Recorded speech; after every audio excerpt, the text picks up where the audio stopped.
paradise sexe blonde fii la dëkk fekk baax fii la pont féete fii la lamb fekk baax fii la king bi feeñee premier président Léopold Senghor léegi nii bokk naa yëkkati Senghor léegi nga ma fekk man du ba maa ngi penc ba di fecc ngeen gis nga sexe ba ñoo ngi maama ngay di raglu mais léegi nga meen hey Joal Fadiouth xamewul jullit ak chrétien jaamu yàlla gëm sa bopp fi amul chrétien soo mën a jóge ne ma bokkul ci dëkk bi ni doomu dëkk bi doomu la ñu lay traité dégg naa ne ndax sa jàmm la ñu géej du wër amal leen a géej gi te tax ma sax lu player ñen pare ay ñen boo pare ngeen ay pare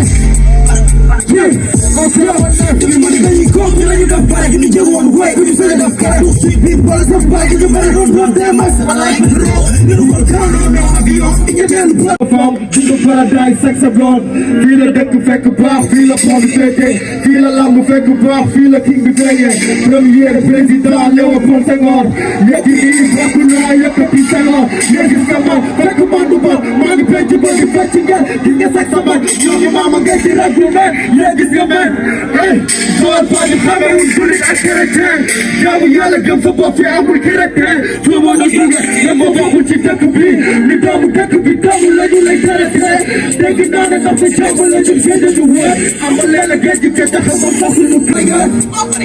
ñen pare ay ñen boo pare ngeen ay pare Hello guys, hello sama gars yi maa ngi leen shout out di leen di bëgg Ibrahima Bousso la aka Khalil Junior sama gars yi comme li ma ko faraloon di waxee rek Joal Fadiouth la ñu nekk te ñoo ngi si tamit si benn festival bi nga xamante ne tey jii waa Milpa tey ñoom ñoo koy déroulé démb la commencé ñoo ngi si tey vendredi ak suba muy samedi kon sama gars yi yéen ñi am te yéen seetaan suñu chaîne bi di Jufa TV à travers les réseaux sociaux ñoo ngi leen ñaan yéen ñi nga xam te abonné goo leen ngeen abonné ji gaaw parce que am na yu bëri yoo xamante ne ay surprise yoo xamante ne moo ngi ñëw di dal seen kaw waaw tey jii nag ñoo ngi si deuxième journée bi la voix de la jeunesse seen festival bi yaa ngi gis tey lii la ñu commencé tey jii graphe bi waaw sama caméraman zoomal ma lii zoomal ma graphe bi waaw moo ngi noonu ak set setal bi tamit seen côté noonu nee naa leen tey affaire bi tey dafa nar a neex waaw comme ni ma leen ko faraloon di waxee rek Jufa TV moom moo ngi noonu lépp lay jël amul c'est-à-dire bang ñu def baa ngi nii waa jaa ngi nii suñu artiste baa ngi nii vraiment maa ngi lay siyaar bu baax su loo nekk yaa ngi am jàmm ah yàlla bu wér a wér guys bëgg naa leen Jufa TV noonu la fa demee quoi naka taw feex yi waaw tranquille man sama gar xamee ma koon mais masque bi la waaye zumal ma lii waaw mais bro bi su loo nekk rek aja paala yéen yow doo ragal ah kon yow mënee nga ni waaw c'est normal na parce que artiste moo dafa war a complet quoi mooy loolu waay mais tey lan nga gisee tey journée bi tey waaw neexan kontaan yeewu nii xam nga ñëw ci hôpital bi gis gars yi mobilisation bi loolu rek xam nga c'est quelque chose quoi ñu ngi bëggee gars yi parce que ñoo ci jàpp ñu ngi bëggee population Joal Fadiouth xam nga Joal Fadiouth renouveau Ngazobil xam nga jàpp nañ ci affaire yi bu baax quoi ñu ngi leen di bëggee bu wër di leen wax ne xam nga ñoo ko mën a defar Joal ñoo ko moom ñoo fi dëkk quoi ñoo ko mën a defar kenn du jógee feneen di ñëw fii di ñu ko defaral kon bu ñu amee opportunité yi pour def rek nañ def quoi affaire bi aussi nekk continuité ñun fu ñu ko yemale beneen génération ñëw jëlee ko fi ñu ko yemale yóbbu ko feneen quoi. waaw mais man daa am benn question ma la bëggoon poser quoi parce que la voix de la jeunesse boobu noonu moo boobu noonu dama kii phrase boobu dama bëggoon tëjee nga décortiquer ma ko quoi de telle sorte que gars yi nañ mën a comprendre parce que au niveau Joal y a pas mal de jeunes talents yu fi nekk yoo xamante ne tey jii nii bëgg nañoo def comme tey jii li ngeen def nii mais tamit ngeen jël la voix de la jeunesse donc jeunesse kon yéen lépp ngeen jël léegi ma bëggoon tëjee nga décortiquer ma loolu noonu. waaw la voix de la jeunesse moom boo ko déggee mooy benn baat boo xamante ni baatu ndaw ñi la en fait boo déggee aussi la voix de la jeunesse day wax aussi en tant que jàppal ma jàpp jeunesse bu jàppee parce que jeunesse mooy lépp jeunesse mooy avenir jeunesse mooy lépp moo tax ñu jël festival bi tuddee ko la voix de la jeunesse nga xamante ni bu benn jeune jàppee beneen jeune jàpp rek affaire yi fi ñu bëgg mu yegg dañ ko fay yeggale quoi mooy la voix de la jeunesse ci tënk quoi ci tënk mais mën nañ ci développer aussi ay affaires yu yaatu lu ci mel ni organiser ay activités yoo xamante ni jeunes yi dañ ciy mën di participer lu ci mel ni ay formation graffiti ay formation DJ jeunes yi ñoo koy soxla quoi jeunes yi ñoo koy soxla pour man la voix de la jeunesse en grosso modo tënk na boppam foofu noonu quoi. waa tamit ñu ñëwaat tamit si gars yi leen di jàppale parce que lii déjà yombul nga xewle gars yi yu bëri ñuy fekk si la comme lii xam nga déjà li yombul parce que maa ngi siy gis ay têtes yoo xamante ne man mosuma leen a gis au niveau de Joal Fadiouth kon donc tey lan ngeen di lancé tey ji ban message ngeen di lancé si ñi nga xamante ne tey ji dafa guñ comme genre festival yi nii comme ñu loo am te daal da leen di motiver daal waaw affaire yi moom méttiwul pour man quoi pour man affaire yi ngëm-ngëm nga ciy demee ak bëgg da ngay jiital bëgg ba pare après ngëm gi lépp fekk si la quoi ku ci mel ni Joal Fadiouth renouveau tey jii nii jàpp nañ ci affaire yi parce que ci début ba tey jii nii waa Jifa TV jàpp nañ ci début ba tey parce que bi ñu jàppee programme bi tak dañoo dem ci ñoom waxtaan ak ñoom lan ngeen gis lii lañ bëgg a def lan ngeen ci gis lan moo ciy seen xalaat ñu ni ñu def leen nii ak nii ak nii ñu ànd ak ñoom ci terrain bi pour man loolu mooy dëgg-dëgg sens bi quoi ku ci nekk boo gëmee ni da ngay def rek da ngay def quoi pour man lépp ngëm-ngëm la ñu teg ko ci ngëm-ngëm teg ko ci bëgg aussi quoi te fii nii gis naa ni gisoo fi benn âge bi quoi tey jii nii ay jeunes nga fi gis ñoo xamante ni dañoo bëgg a def ñoo xamante ni dañoo bëgg a defar Joal tey jii pour man ñooñu kese ñoo fi nekk quoi. kontaan naa.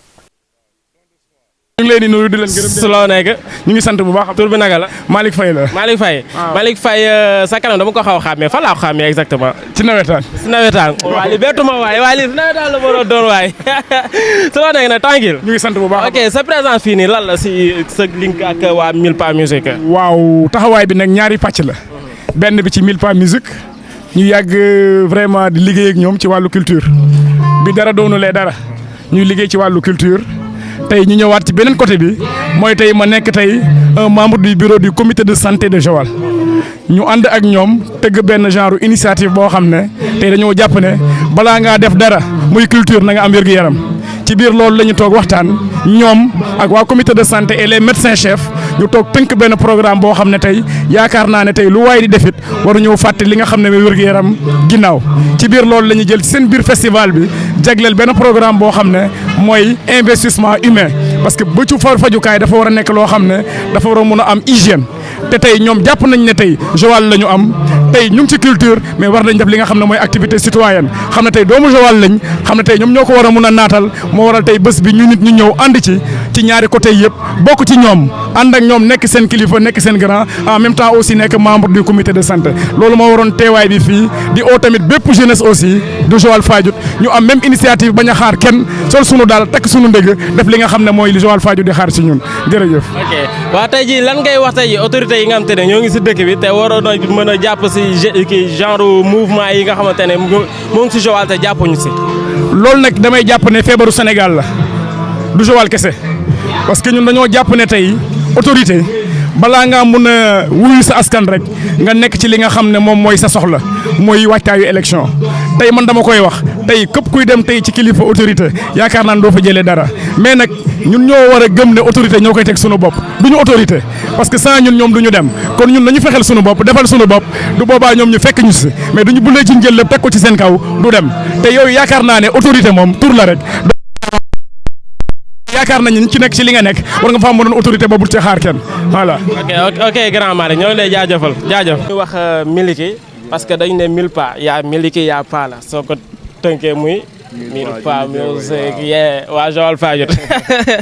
naka mu Miliki su loo nekkee. waaw nice ñoo ngi sant xam nga waaw di ziar gars yëpp ah di ziar waa Joal Fadiouth Gazobil xam nga booy yëpp booy jàpp si affaire yi.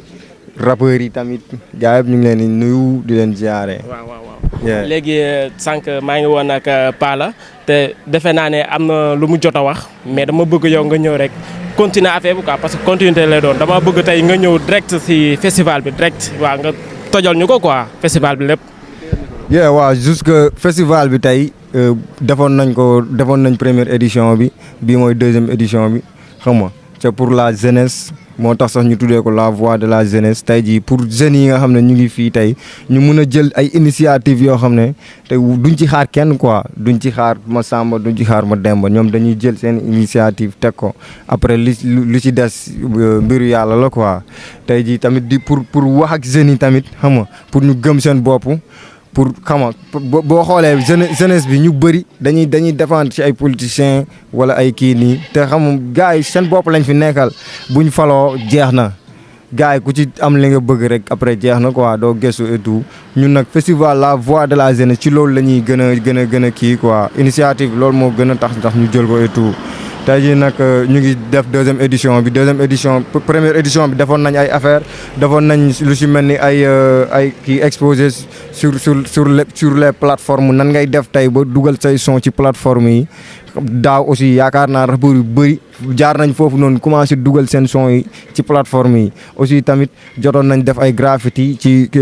Kër Senghor et tout jot nañ def aussi ay concert et tout mais bu ren bi dañ bëgg gën a impliquer gars yi ci affaire gars yi gën ci gis seen bopp population Joal gën ci gis seen bopp moo tax tey ñu ñëw ci hôpital bi fii di def setal defaraat miiru hôpital bi parce que boo duggee ci hôpital bi tey lu mairie bi waroon def tey boo duggee di nga xam ne lii nii est-ce da nga naan fii est-ce que am na ay autorités yu fi nekk quoi parce que hôpital bi tilim na hôpital bi bëri na yoo tey jii ñun aussi en tant que jeune en tant que porteur de voix en tant que acteur culturel tey buñ toogee waruñu mun a toog di seetaan loolu noonu quoi ñun moo tax ñu ne dañuy ñëw hôpital ñu setal ko miiru hôpital bi ku romb fii tamit di nga xam ne fii mooy hôpital miiru hôpital bi ñu taaral koñ bi et tout buñ jugee fii si hôpital dinañ dem Waly Diouf école Waly Diouf parce que suñuy rakk ñoo fay jàngee te école Waly Diouf tamit boo demee même chose ngay gis Waly Diouf dinañ def même chose dinañ dem foofu ñëw grave mur bi buñ jugee foofu dinañ dem Mbine Jogoy Kër Senghor dinañ fa grave foofu tamit dinañ defaraat foofu noonu parce que Mbine Jogoy moom da ngay rus sax boo fa ànd ak sa tey nga am benn gan bu jugee feneen ñëw fii nga ànd ak mu ne la bàyyi dama bëgg a dem Kër Senghor boo ànd ak moom da ngay rus quoi parce que tilim na amul toppatoo xam nga te loolu gars yi ñoo si waroon jàpp parce que Senghor tey doon na nit koo xam ne tey bu nekkul ñun ay sëtam kan moo koy defaral fële ñan ñoo koy defaral di waxaat tamit bii moom dama koy wax état bi xam nga parce que Senghor waxoon na ko avant moo dee su ma dee na ngeen ma suul Joal Fadiouth man ak samay famille kon koor bi tamit dafa war a ñëw quoi bëggoon nañ ko indi décembre xaw ma nag lan moo waral ba ñëwul woon et tout mais tamit bii damay lancer benn appel pour gars yi aussi autorités yi nekk Joal xam nga état bi aussi ñu bàyyi xel ci loolu noonu Senghor moo ko waxoon avant moo génn àdduna et tout waaw bu ñu paree ci loolu tamit am nañ benn match de gala benn association boo xam ne même chose même kii la quoi mooy Help to Help ñoom aussi dañuy def ci côté social et tout ñu ne woon dañuy def pour gën a rataxalaat affaire bi. mais match boobu kañ la. match bi tey vendredi bi lay doon. man damay football si de. non da ngay football yow yaa joué kii attaquant de pointe. mooy loolu Oji moom sama gardien bi. waaw kii mooy suñu réalisateur nag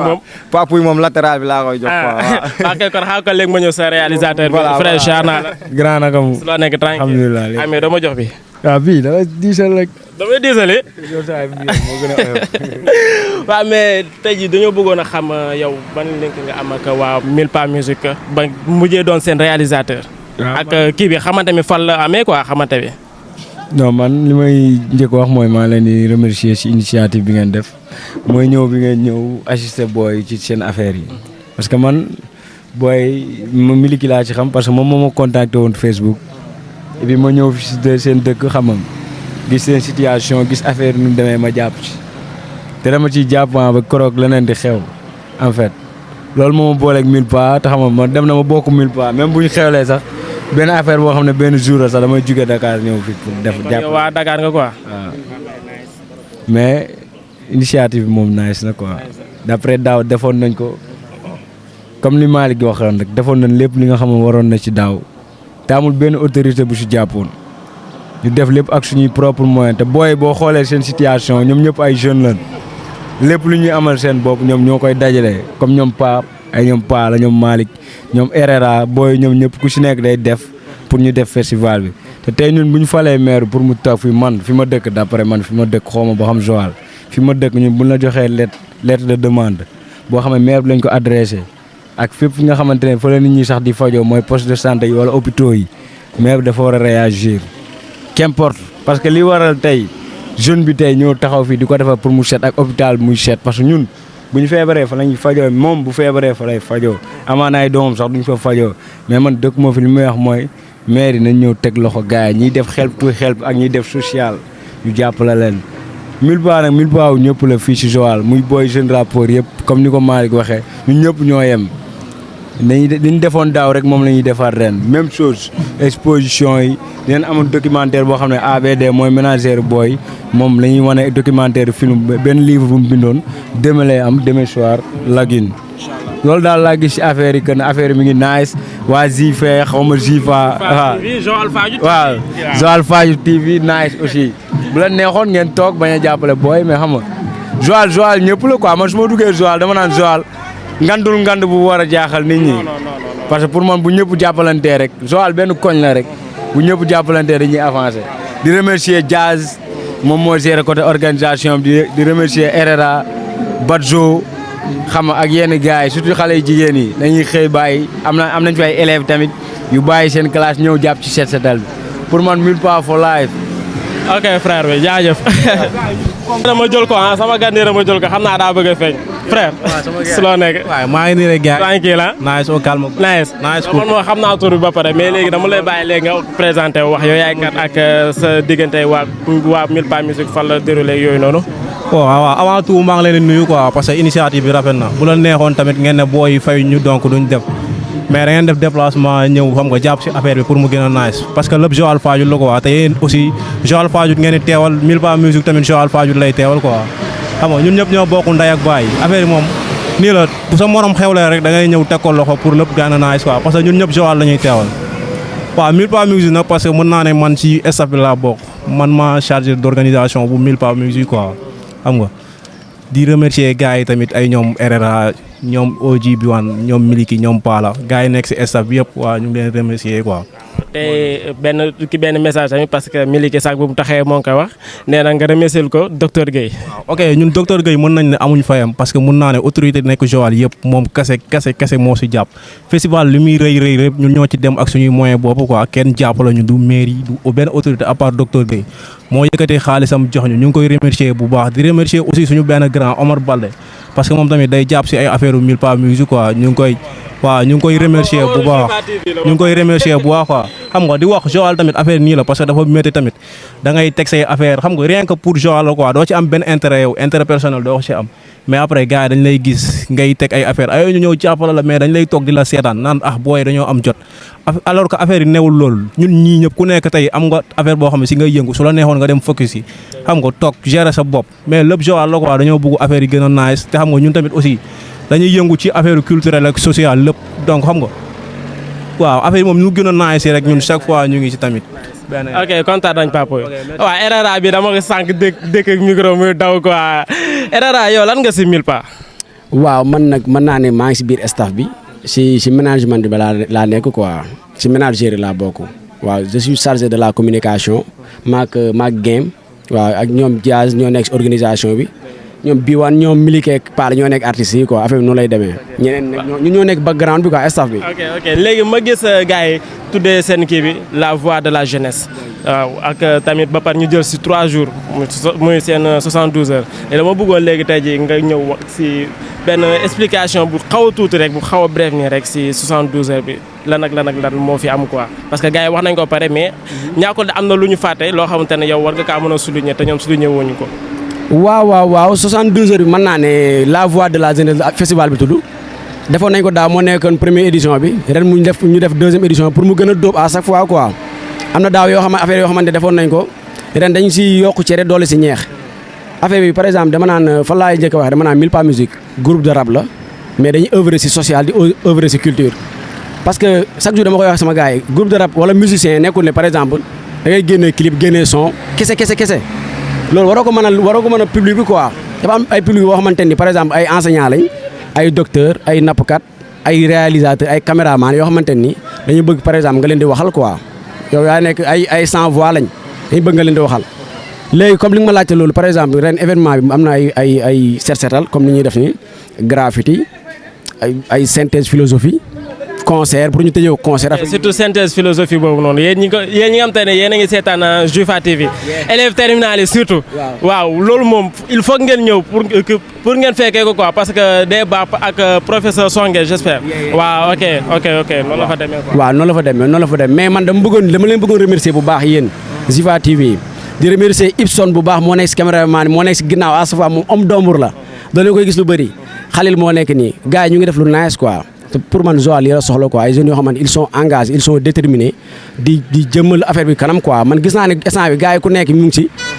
ñëpp a ngi si Mille Pas Musique ngi si ay jeunes yu bëri ñu ngi si quoi waa Zifa TV ñu ngi si affaire bi di ko boose carrément man vraiment maa ngi leen di remercier te vraiment maa ngi leen di ñaan affaire bi dem ba nekk ngan di télé boo xamante ne nekk comme genre BBC ak yeneen télé yi nga xamante ne instant bi ñu ngi fi quoi yoo xamante ne ñu ngi ci àdduna bi mu nekk si télé yi nga xamante ñoo gën a mag si àdduna bi incha allah. ok incha allah comme ni ma leen ko faraloon di waxee rek Joal Fadiouth la ñu wax te Joal Fadiouth man defe naa ne lépp loo xamante ne moom moo ñu yitteel ñun waa Zifa TV waa Mille Pas ñun ñëpp waaw benn lañ quoi tey dinañ am ay yeneen link yoo xam te ne sax dinañ ko kii à ce que tey jii nii mooy loolu dina gën a nice quoi parce que xam nga affaire bi du yem fii kese waaw ñoo ngi ñaan yàlla tamit ñu dem ba xam nga ñu leen di dégg feneen waa Mille Pas au niveau international pourquoi pas parce que yéen voilà noonu la fa demee depuis temps boobu ñu defandoo lépp ok RRA kontaan nañ jaajëf Zifa TV si kaw si big up taatantal tuuti Malick ñu ngi lay nuyu bu baax. Bira ñu ngi leen di nuyu di leen gërëm di leen sant di rafetlu activité bi mais balaa ñoo def dara dañuy leen di dalal fi nga xam ne moom mooy bërëbu fajukaay bi muy centre de santé bu Joal di wax tey ci casquette yu bëree bëri bu jiitu bi nag mooy dalal ñi nga xam ne tey ñooy waa Mille Pas Musique fi nga xam ne mooy centre de santé tey may wax ci autorité ñi nga xam ne ñooy comité de développement sanitaire muy li nga xam ne le CDS. bi nga xam ne tey population bi ñoom ñoo leen fi teg pour ñuy saytu li nga xam ne moom mooy seen bërëbu fajukaay parce que tey bërëbu fajukaay askan bi ñoo ko moom. tey nag xale yi xam li nga xam ne moom mooy seen wareef tey bi ñu ñëwee ñu waxtaan ak ñoom ñu am ay activités yi nga xam ne ñoom tàmm nañ koy def ci dëkk bi parce que xaaruñ ci kenn xam ne Joal Fadiouth la ñu am. bi ñu xalaatee ne tey dañuy def seen 2e édition ñu ne balaa ñuy jublu fenn nañu ñëw tey fi nga xam ne mooy sunu centre de santé bi nga xam ne tey mooy wér-gi-yaram la jeunesse de Joal Fadiouth toutes les populations ñu ñëw jàpp si li nga xam ne moom mooy activités yi xale yi di def ak li nga xam ne tey mooy sunu bërëb bi ñu taxaw tey muy bërëbu fajukaay bi di centre de santé de Joal Fadiouth xam ne tey Joal Fadiouth tey duñ ko doon wax lii fi xale yi di def dama yaakaar ne amuñu seen fay tey ku ñëwul tey pour ñëw xam li nga xam ne mooy ci biir fajukaay bii nii nga xam ne kon réeri nga mbir xale yi nag xam nañ li fi ne moo tax ñu ñëw te lii dama jàpp ne commencement la tey ku ñëw ci bërëb fajukaay bii di nga xam ne li fiy sooxe bëri na lool parce que tey Joal Fadiouth war na mun a dépasser yenn niveau yi tey fii ñu taxaw tey jii nii ñun ñëpp fi la ñu daloo tey fi nga xam ne moom mooy àdduna tey centre de santé bi sunu xol day jeex duñ ñëwee tey Joal Fadiouth munul am maternité jusqu'à présent duñ ñëwee tey ambulance bi dans la journée benn lañ ci am day def des navettes 10 fois presque minimum dans la journée te yëpp ay évacuation lay doon une commune comme Joal Fadiouth je pense que ça ne mérite pas ça et que tey la jeunesse de Joal Fadiouth war nañu mën a conscient ci li nga xam ne mooy enjeu yooyu xam ne tey waruñu xaar benn doomu aadama nañ ñëw tekk suñu ndëgg gëm ne tey on peut faire tout avec nous-mêmes ressources humaines baa ngi fi te yaakaar nañ duñu jàppee dina dem en grosso modo pour ne pas être long di gërëmaat waa Mille Pas Musique di waa Joal Fadiouth ñu jàppale leen xam ne ce sont des jeunes conscients parce que bii mooy seen 2e édition te lépp lu ñuy def damay jàpp ne c'est dans le sens bi nga xam dañuy contribuer pour le développement de la commune de Joal Fadiouth ci sama tur nag ak tur yi waa Joal Fadiouth ak le comité de développement sanitaire ñu ngi leen di jaajëfal di leen delloo njukkal vraiment di leen remercier ci initiative bi ñu def jërëjëf wasalaam. jërëjëf Malick ñu ngi lay gërëm di la sant di la gërëm ci liggéey bu rafet bi nga xamante ni ñoom ñu ngi koy def chaque jour aussi comme ni mu ko waxee waa Mille Pas Musique nekk ay jeunes yoo xamante ni ñi ngi yóbbu turu Joal Fadiouth ca kaw. et tey acte de citoyenneté bi nga xamante ni dañuy wax sax duñ ko fooge ci jeunes yi mais jeunes yi ñoom ñooy jóg tey ji jël engagement di ko def donc ñu koy gën a rafetlu di la gërëm yow tamit ñu ñaan Mouhamed mu jege si Mouhamed Daffé donc tey moom la jeunes yi décidé woon parrainer bés bi donc ci suba ba léegi moom tamit mu taxaw fi ñëw fekk def liggéey bu rafet coordonné bokk ci liggéey bi ramassé donc Mouhamed yow journée bi ak mbégte bi ak kóllëre bi ñu la teg tey jii fi ñu lay yëkkate nan nga ko gisee ak lan nga xalaat ci jeunes yi ak action yi ñuy def. waaw asalaamaaleykum avant tout maa ngi nuyu tey ñi fi daje ñëpp di ñaan yàlla fii ñu teew nii tey ñi fi nekk tëdd yàlla defal leen jàmm tawfeex bañ delluwaat seen kër parce que hôpital la ñu nekk te ku ne hôpital xam ne ay malade lañ fiy andi te ñi ñu fi andi ñun tey jii nii. wërgu yaram moo tax ñu ñëw fi bu ñu tëddoon duñ fi mën a ñëw kon ñu ngi ñaan ñi fi tëdd yàlla defal leen tawféex ñu am wër bañ delluwaat seen famille ak seen i njaboot ñëpp ñun tamit yàlla defal ñu jàmm bon macha allah damay def mention spéciale si waa Milpa Musique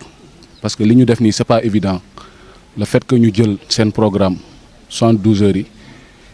jiital si 7 parce que 7 yaakaar naa si la lépp nekk parce que tey jii bu amul bu amul 7 doo mun a am wërgu yaram te loolu moo lay permettre tey nga mun a dem ci activité yu mel nii kon initiative bi rafet na ñu jël ko andi ko fan commencé ko si hôpital district sanitaire bu Joal Fadiouth comme ni ko sama frère waxee sànq Malick Faye ma koy saluer de passage mu wax ju am solo yaakaar naa loolu jarul ñu siy jaalaat cri du cœur la def loolu gars yi dinañ ci bàyyi xel bon damay ñëw revenir si parrain bi rek parrain bi c'est pas Mouhamed Daffé lañ ko parrainé mais c'est le mouvement Joal Fadiouth Ngazobil renouveau te mouvement Joal Fadiouth Ngazobil renouveau porte la boo xam ne dañ ko ubbi te tëjuñu ko képp koo xam ne nii jeune nga yàlla nattoo la nga juddoo fi yaroo fi mouvement boobu noonu kenn ëppale wu la si da nga ci bokk mouvement bi li tax ñu def ko dafa am benn coïncidence ak li nga xamante ni moom la Milpa Musique di def ma leen di saluer waat bu baax a baax parce que c'est des jeunes yoo xamante ni ay jeunes yu ñu war a encourager lañ ay jeunes yu ñu war a porter lañ yàgg naa ko wax boobu ñun mouvement bi judduwul parce que booy tey boo seetloo li ñuy def rek nga xam ne booy xaw ma ñan ñoo nekk seen ginnaaw yàgg naa koy poser question pas la wala parfois ma laaj ko Malick mais day reetaan rek mais man xam naa ne ñu ngi liggéey ak ñoo xamante ni ñu bëgg Joal Fadiouth Ngazobil lañ jëm si kanam parce que loolu rek moo ñu ñor dëkk bi la ñu yàlla natoo te dëkk bi ñun desalatuñu dara ñun ñoo ko desal ñun jeunes yi te lii rek moo koy wane parce que tey boo ñëwee mobilisation bi nga gis fii gis nga fi élève gis nga fi ñëpp nga fi gis couche yëpp nga fiy fekk te loolu c'est important te loolu la ñu war a def Joal Fadiouth bu ñu xaarati kenn gars yi comme ni ko Milpa di defee nii noonu la te booy dama koy yàgg di wax fu ma toog dama koy yuuxu Milpa Musique ñun moom lañ am booy ñoom lañ am parce que ay booy lañ yoo xam te ni ñu ngi porté dëkk bi ci côté bu ne tout récemment jóge nañ fi ay compétition tey boo demee Mbour kan lañ lay wax Akhlou Brick nga dem Diamaguène ñu naan la Samba Peuzzi yi nga dem Guédiawaye ñu ne la Ngaaxa Blindé nga dem Grand Yoff wala Dakar ñu naan la Dip ñun gëmuñu noonu ñun booy leen gëm muy Pa Musique parce que li ñu soxla ci talent ñu ngi ci ñoom booy nekkuñu ay talent kase dañoo wane seen talent kon dañ leen war a porter li tax ñu war leen porter nag mooy fépp fu ñu dem drapeau Joal Fadiouth Ngazobil lañuy symbole boobu la ñu yor flambeau boobu la ñu yor di moins mais kon nag dañ leen war a taxaw jàppale leen ci côté yëpp ñun ñoo leen mën a jàppale nag jeunesse bi ngallaawaay bu ñu tëddati di nelaw instant yi jot na nañ def benn éveil de conscience par rapport ak sunu commune Malick Faye li mu wax sànq si district bi ak côté santé bi santé mooy lépp loolu rek doy na wax naa ko du ma ci répété waat répétition lay am pour bañ a monopoliser wax ji nag maa ngi rafetlu xam nga initiative bi encore une fois de plus di nuyu gars yëpp di bëggee encore tamit ñi nga xam te ni daje nañ fi ñëpp may def benn rappel rek par rapport ak mouvement Joal Fadiouth Ngazobil renouveau seen journée le 5 bi muy journée mondiale de l'environnement ñu koy defee au niveau de quai de pêche de Joal parce que quai de pêche ba ñun xam nañ ne suñu majeure partie fa la ñuy dajaloo fu plus de 3000 personnes di daje du caaxaan te gis nañ fa nam fa demee liñ def fii nag moom lañ bëgg a def foofu noonu ñu siy invité ñëpp di wax ñëpp nañu ñëw foofu le 5 ñu tase foofu incha allah di ñaan yàlla 72 heures bi yàlla def si jàmm mu yegg ak jàmm may rafetluwaat yëf itam di nuyuwaat Malick bu baax macha allah loolu laa amul lu ma siy wax. di la jaajëfee Mouhamed di la jaajëfee di la yokk tamit di la gërëm tamit pour teewaay bi ak engagement bi aussi waaye foog naa ni kenn du dugg ci kër di tëb borom kër donc bés bi dafa am bés te tey ji tamit garab lu mën di bëri fruit am na ay reen yu nekk ci suuf donc may woo Pala wala Malick kenn jege si ñu ngeen sànnu ci ay kàddu mbokk yi ñu jéem a taataantal waa Milpa lu ñu xam ci seen bés bi tey mu nekkoon journée bu nice journée bu am solo Malick Pala ñuy leen di tàllal micro di leen laaj yéen nan ngeen gisee journée bi ñu organisé ak teewaay bi ci jeunes yi teew tey ji. waaw salaamaaleykum Joal Fadiouth salaamaaleykum gars yi seetaan émission bi yëpp avant ñuy wax aussi dañuy remercier quoi parce que am na ñi nga xam ne tey jàpp nañ ci wala budul woon ñoom affaire yi tey du yegg si fii quoi lu ci mel ni Malick Faye mi taxaw nii moom ñu ngi koy remercier parce que depuis le début mënul toog quoi day nekk classe sax dafay nekk ñu koy woo xam nga muy jàpp ci affaire yi et tout xam nga fu nekk lay dem aussi pour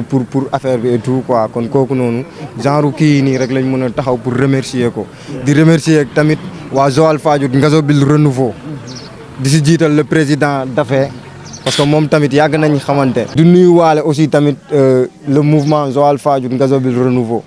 parce que ñoom tamit gis nañ seen taxawaay tamit ci dëkk bi ci côté social ci lépp di si jiital le président Mouhamed Daffé parce que moom depuis avant mouvement bi di commencé sax si lañ commencé job si lañ commencé liggéey ensemble mu ñuy conseillé si lu bëri am na lu bëri yi nga xam tey mu sànq mu ngi koy wax ci ay waxam booy ñan ñoo nekk seen ginnaaw mais ñoom seen genre yi rek ak seen conseils yi peut-être ñoom duñ ci bàyyi xel mais ñoom seen conseils yi ñuy jox ñun loolu moo ñuy motiver loolu moo ñuy tegloo ay affaires yu genre initiative yi quoi waaw le festival nag la voix de la jeunesse juste benn festival la boo xam ne c'est pour la jeunesse joalienne jeunesse bi moo tax ñu teg ko Joal ñoo tax ñu teg ko te dañ bëgg tamit ñëpp gis ci seen bopp muy paa muy mère jigéen mag ndaw góor ñëpp gis ci seen bopp tey ji festival bi defoon nañ ko daaw yàlla def amoon nañ ci réussite et tout mais bu ren bi tamit bëggoon naa ci wax tuuti parce que am na ay manquements yu bëri parce que tey genre initiative yi man pour man ñi ko waroon def buñ ko deful tey ñeneen ñi nga xam ne tey mun naa ne seen yoon nekku ci quoi ñooñu buñ demee ba di ko teg ñi ko waroon def te defuñu ko war nañ ci mën a jàpp quoi parce que tamit depuis festival depuis bi avant 4 mois ñu ngi doon dox ci affaire yi et tout ñu ngi doon dem di lijjanti ay partenaires kilifa yu nekk Joal yëpp gis nañ leen amul kenn ku mën a taxaw nañ ñu gars yi ñëwuñ si ñun dem nañ ci mairie bi mais pour wax la parce que tamit foog ñu wax li fi nekk quoi parce que góom boo koy faj da nga koy kii nii da nga koy xolli ba kii xam nga def ci liñ ciy def tey jii mairie bi 1 franc seen 1 franc duggul ci affaire bi te loolu du yoon quoi mairie bi mënuñoo nekk fii ñun ñu teg leen fi ñu genre initiative yi nga xam ne ñoom ñoo ko waroon defuñu ko genre au moins sax ñu ñëw ci participer quoi wala sax ñu kaddu bu neex sax sarax la quoi ñu wax la sax benn affaire boo xam ne tey genre yow di nga xam ne ñii bëgg nañ mais amuñu mais tey jii nga dem foofu ñu lay ñàkkal kersa wala ñu la naan fii ngay jaar di la ping pong xam nga loolu du yoon quoi parce que lii suñu commune la te ñun dañ gëm ne tey fii nii Joal Fadiouth Ngazobil ñun budul ñun jeunesse bi tey suñu papa yi ak suñu yaay ñoom def nañ lu ñu waroon def ba pare mais ñun ñoo ci des quoi ñun ñoo ko mën a mottali ñun ñoo ko mën a changer et tout te ci wéy boobu la ñuy nekk te aussi la voix de la jeunesse tamit genre pour jeunesse bi tamit xam ne tey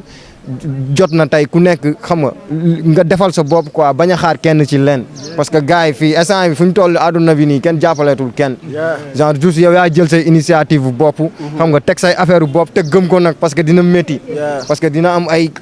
jam-jam yu bëri et tout mais comme li ñu koy waxee rek 1000 pas rek xam nga paay moom lu nekk ngay gis ci yoon bi quoi waaw buñ jugee foofu tamit dañuy remercier ki ci mel ni docteur Guèye tamit moom dañ koy remercier docteur Guèye amuñu sa fay li nga bëgg yow yaa ko xam yàlla na ko yàlla mottali xam nga parce que tey genre mun naa ne festival bi moom kese moo ci def bu nekkul woon moom yu bëri du am quoi tey te yàgg nañ di job ensemble aussi yàgg na quoi avant première édition bi tey lu nekk la ciy def conseil côté financier côté matériel lépp da si jàpp aussi tamit suñu partenaires yi tamit ñu ngi leen di remercier lu ci mel ni Zifa TV gis nañ seen job lu ci mel ni Texcom TV aussi duñ fàtte tamit hôtel La Lagune ak Omar Balde parce que tamit 1000 pas musique événement yi muy teg yëpp foofu lañ koy tegee suñu siège foofu la suñuy réunion foofu lañ koy defee grand Omar Balde tamit nekk grand boo xam ne tamit dafa bëgg genre initiative yi quoi day def ci social day def ci lépp et tout moom tamit ñu ngi koy remercier di remercier tamit